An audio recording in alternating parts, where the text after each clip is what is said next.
বিসমিল্লাহির রহমানির রহিম। আসসালামু আলাইকুম। আমার প্রিয় শিক্ষার্থীরা, কেমন আছো তোমরা সবাই? নিশ্চয়ই আল্লাহর রহমতে সবাই সব দিক থেকে ভালো আছো। এই সংকটময় মুহূর্তে যে যেখান থেকে আমাদের তুষারধারা হাই স্কুল অ্যান্ড কলেজের ভার্চুয়াল ক্লাস দেখতেছো এবং আমরা তোমাদের সাথে এই ভার্চুয়াল ক্লাসের মাধ্যমে যুক্ত থাকতে পারছি, এই জন্য প্রথমেই তুষারধারা হাই স্কুল অ্যান্ড কলেজের সম্মানিত চেয়ারম্যান স্যারকে অসংখ্য ধন্যবাদ জানাচ্ছি। আজকে ভার্চুয়াল ক্লাসে নবম দশম শ্রেণীর রসায়ন বিজ্ঞানের সপ্তম অধ্যায় রাসায়নিক বিক্রিয়ায় জারণ বিজারণ অংশ নিয়ে আমি Mohammad Abu Musa Sumon, vice principal Tusherdhara high school and college, তোমাদের সাথে থাকব। ভার্চুয়াল ক্লাস থেকে তোমাদের সবাইকে স্বাগতম জানাচ্ছি নবম ও দশম শ্রেণীর রসায়ন বিজ্ঞান রাসায়নিক বিক্রিয়া অংশের জারণ বিজারণ অংশ থেকে। জারণ বিজারণ কথাটি শুনলেই কেমন যেন একটু ভয় লাগে, কিন্তু আসলে কিন্তু তা নয়। যদি আমরা একটু পরিশ্রম করি, একটু মনোযোগী হই, তাহলে জারণ বিজারণ অংশটি অনেক সহজ একটা আইটেম হিসেবে আমাদের কাছে থাকবে, অর্থাৎ আমরা বুঝতে পারবো। জারণ বিজারণ প্রথমে আমরা জানব জারণ বিজারণ বিক্রিয়াটা কি।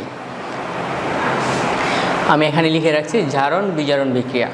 সংজ্ঞাটাও এরকম, যে প্রক্রিয়ায় জারণ সংখ্যার হ্রাস বৃদ্ধি ঘটে তাকে আমরা বলবো জারণ বিজারণ বিক্রিয়া। এখন শুরুতেই জানতে হবে জারণ সংখ্যা কি। জারণ সংখ্যার নিয়ে বিস্তারিত পরবর্তী ক্লাসে আমরা জারণ সংখ্যা নিয়ে বিস্তারিত আলোচনা করব। তারপরে তোমাদের বোঝার সুবিধার্থে সামান্য একটু আমি আলোচনা করতে চাই। আমরা সাধারণত জানি যে সোডিয়ামের ইলেকট্রন সংখ্যা 11। যখন আমরা ইলেকট্রন বিন্যাস করব, তৃতীয় শক্তি স্তরে একটা ইলেকট্রন থাকবে। আর আমরা জানি তৃতীয় শক্তি স্তরে আরও 7টা ইলেকট্রন থাকার কথা। যেহেতু 7টা ইলেকট্রন নাই, সুতরাং এটা নিষ্ক্রিয় গ্যাসের মতো স্থিতিশীল ইলেকট্রন বিন্যাস অর্জন করা সম্ভব হচ্ছে না। একইভাবে যদি আমি ক্লোরিনের কথা চিন্তা করি, ক্লোরিনের ইলেকট্রন সংখ্যা মোট 17, তার সর্ববহিষ্ঠ শক্তি স্তরে, সুতরাং নিষ্ক্রিয় গ্যাসের মতো সেই সক্রিয় না। সক্রিয়তা অর্জনের জন্য একটা ইলেকট্রন প্রয়োজন। এই ক্ষেত্রে আমরা দেখব যে সোডিয়াম পরমাণু নিষ্ক্রিয় গ্যাসের সক্রিয়তা ইলেকট্রন বিন্যাস অর্জন করার জন্য একটা ইলেকট্রন দান করে পজিটিভ আয়নে পরিণত হবে, আর সেই ইলেকট্রনটাই ক্লোরিন গ্রহণ করে নেগেটিভ আয়নে পরিণত হবে। তাহলে আমরা দেখতে পাচ্ছি যে নিষ্ক্রিয় গ্যাসে ইলেকট্রন বিন্যাস অর্জনের জন্য সোডিয়াম পরমাণু একটা ইলেকট্রন ত্যাগ করে পজিটিভ আয়নে পরিণত হয়, ক্লোরিন সেই ইলেকট্রনটা গ্রহণ করে নেগেটিভ আয়নে পরিণত হয়। অর্থাৎ সোডিয়াম একটা ইলেকট্রন দান করে আর ক্লোরিন একটা ইলেকট্রন গ্রহণ করে। তাহলে আমরা বলতে পারি সর্ববহিষ্ঠ শক্তি স্তর থেকে কোনো একটা পরমাণু যতটা ইলেকট্রন ত্যাগ করবে অথবা যতটা ইলেকট্রন গ্রহণ করবে তার সংখ্যাকেই বলবো আমরা জারণ সংখ্যা। তাহলে আশা করি কিছুটা ধারণা হবে জারণ সংখ্যা। তো এইখানেও সেম কথাটাই, যে জারণ সংখ্যার হ্রাস বৃদ্ধি ঘটবে। যেই বিক্রিয়ায় জারণ সংখ্যার হ্রাস বৃদ্ধি ঘটবে সেই বিক্রিয়াকে বলবো আমরা জারণ বিজারণ বিক্রিয়া। যদি আমি একটু উদাহরণের মাধ্যমে দেখি, তাহলে দেখো, যেমন এখানে আমি লিখলাম সোডিয়াম প্লাস ক্লোরিন বিক্রিয়া করে আমরা জানি সাধারণত উৎপন্ন হয় সোডিয়াম ক্লোরাইড। শুরুতে এটা পরমাণু অবস্থায় এটা জারণ সংখ্যার মান 0, এটা জারণ সংখ্যার মানও 0। কিন্তু যখন বিক্রিয়া করলো, তখন বিক্রিয়া করার পর তখন জারণ সংখ্যার মান হলো সোডিয়ামের +1 আর ক্লোরিনের হচ্ছে -1। এখন দেখো, বিক্রিয়ার শুরুতে ছিল দুটোরই জারণ সংখ্যা 0 করে, কিন্তু বিক্রিয়ার পরবর্তীতে আমরা দেখতেছি সোডিয়ামের হচ্ছে +1 আর ক্লোরিনের হচ্ছে -1, অর্থাৎ এখানে জারণ সংখ্যা হ্রাস বৃদ্ধি করছে, এখানে জারণ সংখ্যার হ্রাস বৃদ্ধি ঘটে। সুতরাং আমরা বলতে পারি এই বিক্রিয়াটা হচ্ছে আমার জারণ বিজারণ বিক্রিয়া। এই বিক্রিয়াটা হচ্ছে জারণ এবং বিজারণ বিক্রিয়া। এবার আসো, জারণ বিজারণ বিক্রিয়া আমাকে মনে রাখার জন্য, অর্থাৎ ভালোভাবে আয়ত্ত করার জন্য আমাকে 4টা বিষয় খুবই ভালোভাবে মুখস্থ করতে হবে। মানে এটা মনে রাখতেই হবে যদি আমি জারণ বিজারণ অংশটা ভালোভাবে বুঝতে চাই। 1 নম্বর পয়েন্ট দেখো, আমি এখানে লিখে রাখছি যে 4টি বিষয় ভালোভাবে মুখস্থ করতে হবে। 1 নম্বর পয়েন্ট হচ্ছে জারণ মানে হচ্ছে ছাড়ন, অর্থাৎ যে ইলেকট্রন ছাড়বে যে বিক্রিয়ায় সেটাকে বলবো আমরা জারণ বিক্রিয়া। তো এখানে বলছি জারণ মানে হচ্ছে ছাড়ন, আর বিজারণ মানে হচ্ছে গ্রহণ। বিজারণ মানে হচ্ছে ইলেকট্রন গ্রহণ করবে। 2 নম্বর পয়েন্ট, জারক যারা ইলেকট্রন গ্রহণ করে, জারক হবে কারা? যারা ইলেকট্রন গ্রহণ করবে, আর বিজারক হবে যারা ইলেকট্রন ত্যাগ করবে।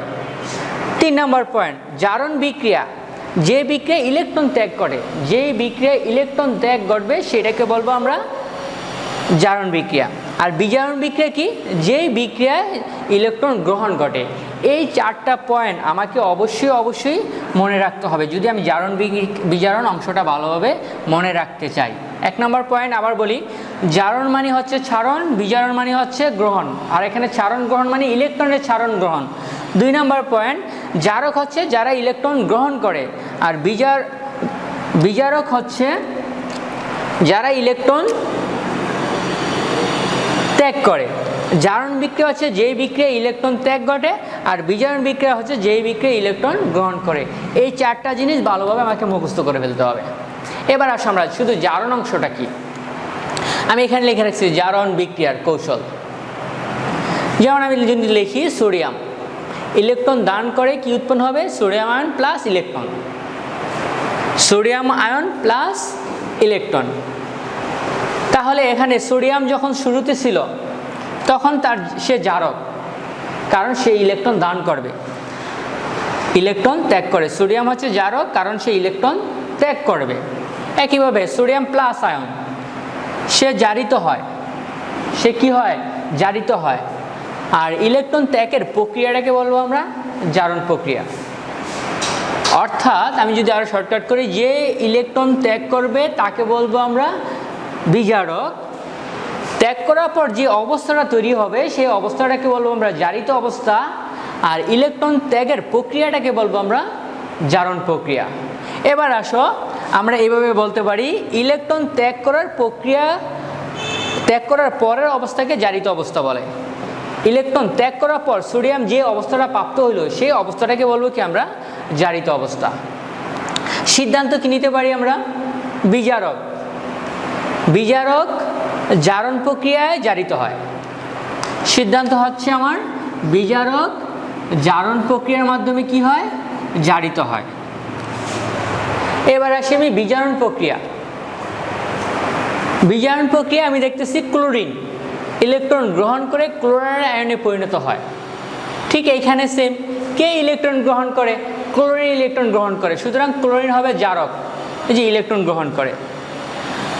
আর গ্রহণ করার পর যে অবস্থাটা তৈরি হবে সেটাকে বলবো আমরা বিজারিত। কে ক্লোরিন গ্রহণ করে, গ্রহণ করার পর ক্লোরিন কিসে পরিণত হয়? ক্লোরাইড আয়নে পরিণত হয়, তাহলে ক্লোরাইড আয়নটাকে বলবো আমরা বিজারিত। আর ইলেকট্রন গ্রহণের প্রক্রিয়াটাকে বলবো আমরা বিজারণ প্রক্রিয়া। আমি যদি আরেকটু সহজ করে বলি, যে ইলেকট্রন গ্রহণ করবে তাকে বলবো আমরা জারক। ইলেকট্রন গ্রহণ করার পর যে অবস্থাটা প্রাপ্ত হবে সেই অবস্থাটাকে বলবো আমরা বিজারিত অবস্থা, আর যেই প্রক্রিয়া ইলেকট্রন গ্রহণ করবে সেই প্রক্রিয়াটাকে বলবো আমরা বিজারণ প্রক্রিয়া। তাহলে এখানে আবার বলতে পারি আমরা ইলেকট্রন গ্রহণ করার পরের অবস্থাকে বিজারিত অবস্থা বলে। আর সিদ্ধান্ত নিতে পারি আমরা যে জারক বিজারণ প্রক্রিয়ায় বিজারিত হয়, জারক বিজারণ প্রক্রিয়ায় বিজারিত হয়। তাহলে এইখান থেকে আমরা 2টা গুরুত্বপূর্ণ তথ্য পাই। 1 নম্বর তথ্য হচ্ছে যে বিক্রিয়ায় শুধু জারণ অথবা শুধু বিজারণ ঘটে না। 2 নম্বর পয়েন্ট হচ্ছে শুধু জারণ বলতে কিছু নেই, শুধু বিজারণ বলতেও কিছু নেই, আছে জারণ অর্ধ বিক্রিয়া, বিজারণ অর্ধ বিক্রিয়া। দেখো আমি শুরুতে লিখে রাখছি জারণ বিক্রিয়া অংশে অর্ধ জারণ অর্ধ বিজারণ, অর্থাৎ জারণ বিজারণ একসাথে সংঘটিত হয়। আর একসাথে সংঘটিত হলে একটা অংশকে বলবো অর্ধেক, আরেকটা অংশকে বলবো অর্ধেক। তাহলে আমরা বলতে পারি জারণ অর্ধ আর বিজারণ অর্ধ, দুইটা একসাথে হয়ে হবে কি জারণ বিজারণ অংশ। কারণ আমি যদি একটা নর্মাল উদাহরণ দিই, আমরা সচরাচর যেই দেখি, আমরা যদি মনে করো কোনো ভিক্ষুককে কোনো টাকা দেই, আমি টাকা ততক্ষণই দেওয়া হবে যতক্ষণ পর্যন্ত না ভিক্ষুকটা গ্রহণ করবে। আমি হাত পাইতে রাখলাম কিন্তু ভিক্ষুক এখানে টাকাটা নেয় নাই, সুতরাং আমি বলতে পারতেছি না যে আমি টাকা ভিক্ষুককে দান করছি। আমি দিতে হবে, সে নিতে হবে, তাহলেই কিন্তু দান গ্রহণটা একসাথে সংঘটিত হবে।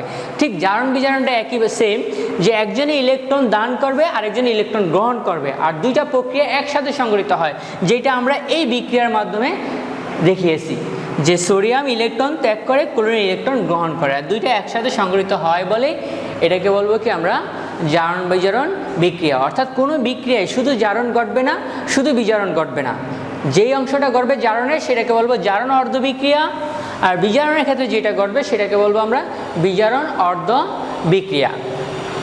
আর দুইটা একই সাথে ঘটে বলে, অর্থাৎ জারণ এবং বিজারণ একই সাথে ঘটে বলে আমরা জারণ বিজারণ বিক্রিয়াকে অনেক সময় বলি জারণ বিজারণ যুগপৎ বিক্রিয়া। তাহলে আমরা জারণ বিজারণ অধ্যায় নিয়ে আজকে আলোচনা করলাম, পরবর্তীতে আমরা অন্য কোনো টপিকস নিয়ে আলোচনা করব। সেই পর্যন্ত সবাই সুস্থ থাকবা, ভালো থাকবা, সবাই সবার জন্য দোয়া করবা, নিরাপদে থাকবা। আল্লাহ হাফেজ, ভালো থাকবো সবাই।